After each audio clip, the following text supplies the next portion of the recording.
这个人叫江浩顺他总共杀害了10名女性，作案的目标从20岁、30岁、50多岁的大妈他也不放过。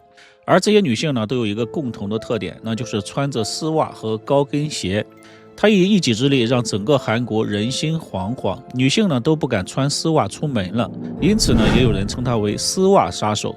因为他长相不错，也有人说他是韩国最帅的连环杀手。大家好，我是海岩，今天我们来讲韩国丝袜杀手姜浩顺。2008年12月19日，一个普通的冬日的午后21岁的女大学生安恩玉她穿着最喜欢的裙子和丝袜，告别了父母，说要去找同学玩。下午3点07分，有目击者在离家1公里之外的公交车站看到了她，那也是她最后一次出现在这个世界上。随后呢，她的手机信号在5公里之外就消失了。当天晚上7点38分，他的银行卡被取走了70万韩元。ATM 机的监控里取款的是一个戴着假发和口罩、无法辨认出面目的男人。而且呢，这个男人在取钱的时候还用安全套套住自己的手指，以免留下指纹。很明显，安恩玉很可能已经出事了。一个青春正好的女孩就这样人间蒸发了。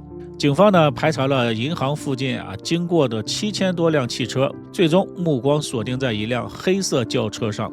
车子驾驶位上的男子一只手握着方向盘，另一只手呢好像在死死地往下按压着什么东西。经过调查，黑色轿车的车主是一位66岁的女人，她就是姜浩顺的母亲。她说那天开车的是她的儿子，她的儿子名字叫姜浩顺。当警方找到姜浩顺的时候，他正在一家运动按摩店里上班。38岁的他面对着询问显得异常的平静，甚至呢可以说有一点文质彬彬的。他否认了一切。然而呢，就在警方离开后不到24个小时，姜浩顺做出了2个惊人的举动。他纵火烧毁了自己2辆豪华汽车，并且呢将家中的电脑硬盘给格式化了。这样的异常举动更显得可疑了。随后呢，警方正式逮捕了姜浩顺。在证据面前，他看似坚固的心理防线迅速的崩溃。最终，姜浩顺承认了自己杀害了女大学生安恩玉。根据姜浩顺的说法，案发当天，他以搭顺风车为由，引诱安恩玉上车，然后呢，在偏僻的地方侵犯了对方，逼问出银行卡的密码之后，用女孩的丝袜结束了安恩玉的生命，并且将其掩埋。警方根据他的指认，在荒田里挖出了受害者的遗体，景象是惨不忍睹，衣服全部被剥开，脖子上还紧紧缠着那个丝袜。警方注意到，在整个案件当中呢，有一个疑点，那就是姜浩顺提前烧毁了2辆汽车，和本案没有关系，因为当时他开的是他母亲的车。而且呢，为什么要格式化电脑硬盘呢？根据对方作案的时候的这种狠辣程度和作案的手法，再加上近几年来有好几起女性失踪案一直没有破案，警方猜测姜浩顺很可能不是第一次作案了。经过长时间的高强度的审问，姜浩顺最终面带微笑的供认，他说自己从2006年年底开始就陆续杀害了8名女性。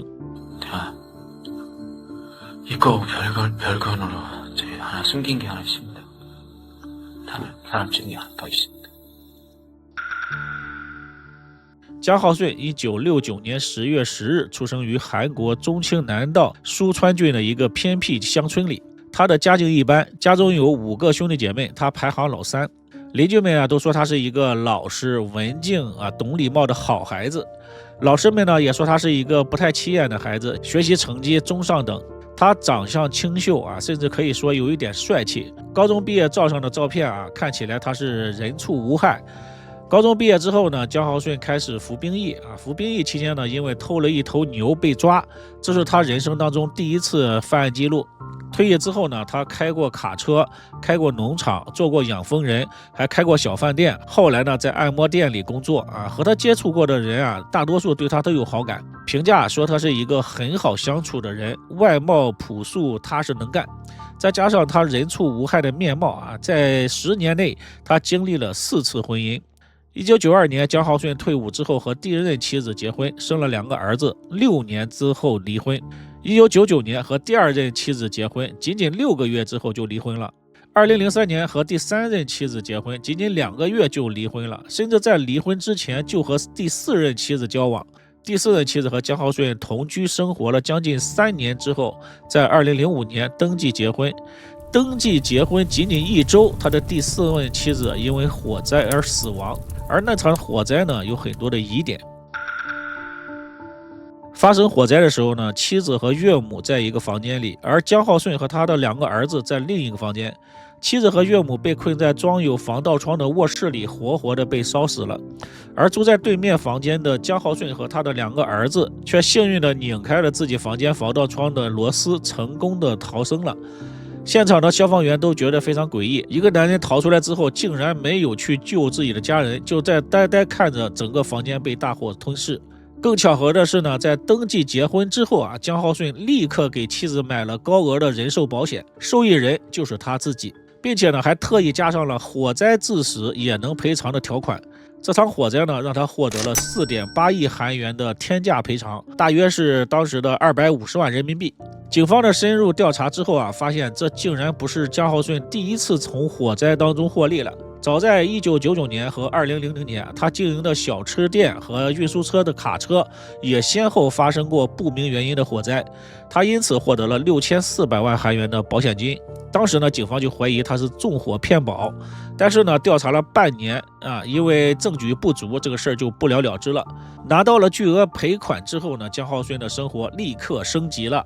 他购买了价值2.2亿韩元的店铺，还买了高档的轿车。直到2008年1月，因为杀人被捕之后呢，韩国警方重新调查了这件事儿，于2009年公布了调查结果，确认火灾并不是意外，是江浩顺骗保杀人。就在他的第4任妻子去世之后，江浩顺开始了他的杀戮。2006年9月7日，江浩顺开着车看到公交车站上等车的23岁的尹某，以送对方回家为由，将对方骗到了偏僻处侵犯，并且用女孩的丝袜勒住了女孩的脖子，直至对方不再动弹。在这之后，2006年的12月到2007年的1月在短短1个月之内，江浩顺接连杀害了至少5名女性。2006年的12月，他在军浦市三本洞某 KTV 诱骗服务员45岁的裴某，并且杀害。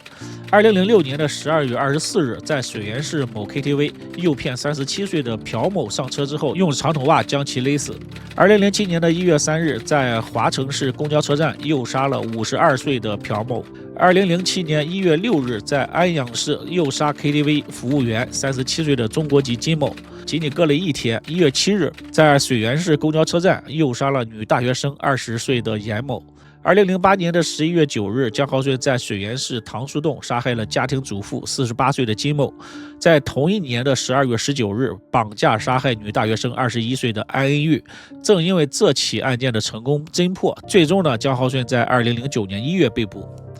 江浩顺挑选受害者不看年龄，他也不看容貌，从20岁的女大学生到52岁的家庭主妇年龄跨度非常的大。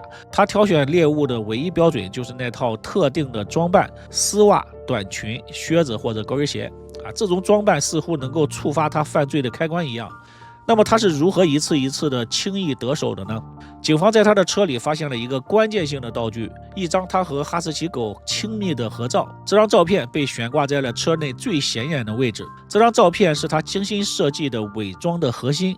试想一下，一个开着豪车、长相帅气、说话温柔的男人，车上还放着和爱犬的合照照片呢传达出有爱心、有同情心、值得信赖的错觉。再加上他彬彬有礼的谈吐大多数的受害者都是轻易的相信了他，上了他的汽车。然而讽刺的是呢，江浩顺根本就不喜欢狗。江浩顺之前呢收养了很多的流浪狗，但是呢这些狗最终全部都死在了他的手里，甚至呢还有一些被端上了他的餐桌。从虐杀动物到杀人，他完成了一场邪恶的升级。